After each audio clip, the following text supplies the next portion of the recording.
Okay, it has been a wild ride. If you've been a buyer in the real estate industry over the last few years, I've been doing this for 22 years. I went through the Great Recession, which was definitely not fun, but the last few years has really been crazy. If you've been a buyer, been in this market as a real estate agent or lender, you kind of know how crazy it's been. The market went from 2 to 3% rates all the way up to 8%. Transactions fell from 6.5 million down close to 3 million. Even though prices didn't drop, and I had many arguments over the last couple of years and YouTube comments and things like that saying that there was no way for prices to fall, I did say that transactions would fall, and I thought more than 30%. To be fair, this right here is a video that I did saying that I thought rates couldn't go above 7%, but as it turns out, I was wrong. Rates went actually up to 8%. Because it's very hard to predict the market, but it wasn't hard to predict that as rates got high and payments got higher, people would not want to buy, and boy was that right. Now, all of a sudden, are we in a new spot? So the Fed meets, and what do they say? They're at the top of the mark. They feel right now that there's no reason likely for them to want to raise interest rates, and in fact, indicating that they're probably going to drop rates.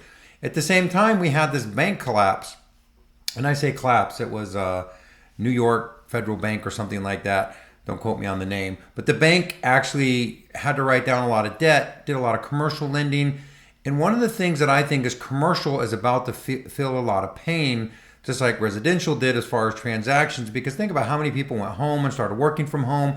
So right now, I believe, and a lot of people, that commercial is way overvalued, especially these big office complex. And commercial debt resets every 3 to 5 years. So you're probably going to see some pain in the commercial market. But on the residential side, I think that we are on the flip side of things. We're also going to, I think, be a positive part of GDP in 2024. And when you look here, this is how fast, this is the Fed funds rate, how fast rates went up. You could see how fast they actually raised the rates.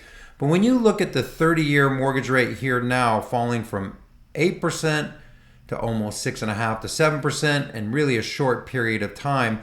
I overlaid the 30-year mortgage rate with the Fed funds rate. And one of the things you found in 2022, even though the Fed funds rate just went up a little, this blue line, which is the 30-year mortgage, shot up much, much faster. And why is that? That's because the market is always predicting or predicting the future and pricing in the future. And because the Fed indicate that we're going to raise rates, all of a sudden the interest rates took off.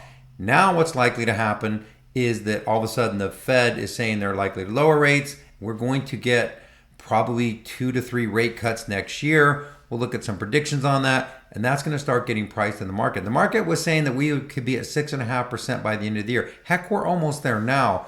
I'm thinking, what if rates were to get not only below 6, which I think is definitely going to happen, but closer to 5.5. What if they got to 5, which I think would be pretty optimistic? All of a sudden, we're going to get all of this extra inventory, maybe in a good way, because remember, as rates fall, demand is going to go through the roof. We're going to get all this bidding. It's not really unhealthy to have supply and demand be completely out of balance. So if we could get some supply, that would be great. And one other thing that's likely to help rates, this right here is a spread between the 10-year and the 30-year.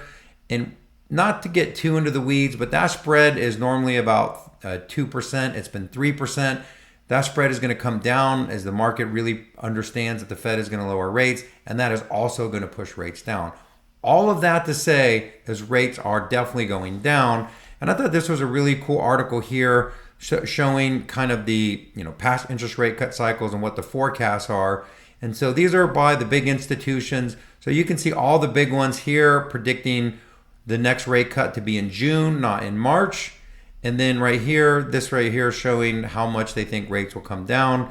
This is most of the market's about 100 to 125 basis points. And I always like to look at this. This is the next meeting, 80% probability that the Fed will not lower rates at the next meeting, meaning we're probably going to get closer to the summer before those rates come down.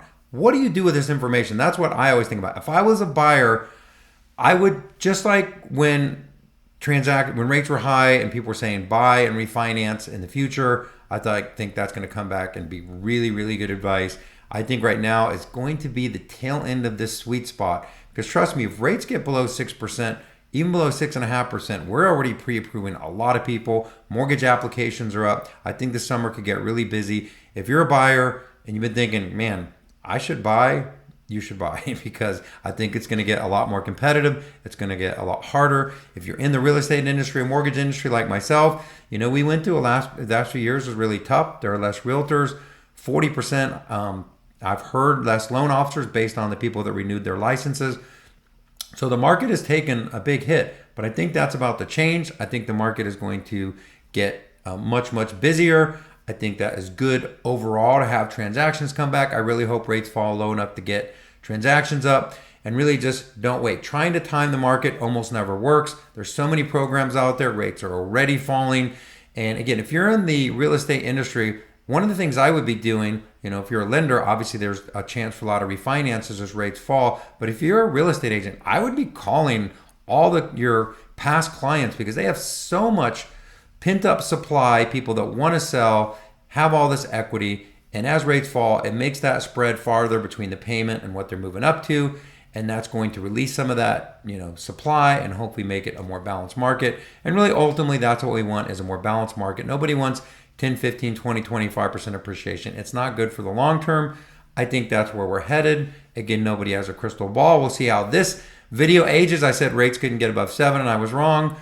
I'd love to see rates get below 6. I feel like 5.5 is pretty optimistic, but we could get there, and I don't see us getting to 5, but I would really love to see that because that would make a very, very balanced market. So if you're a buyer, we have the lender fees. Shop will get you the best deal on a mortgage. You have every possible program. And right now, you need somebody, whether they're a real estate agent or a lender, spending lots of time with you, educating on all the possibilities.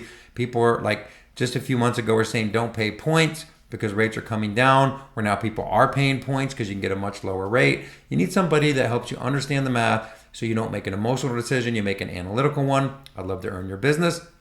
This is Rayce Robinson, your favorite Florida mortgage broker. Please reach out to me if you have any questions on this, the market, loan programs. I'd love to help. Have a great day, great week. Talk to you soon.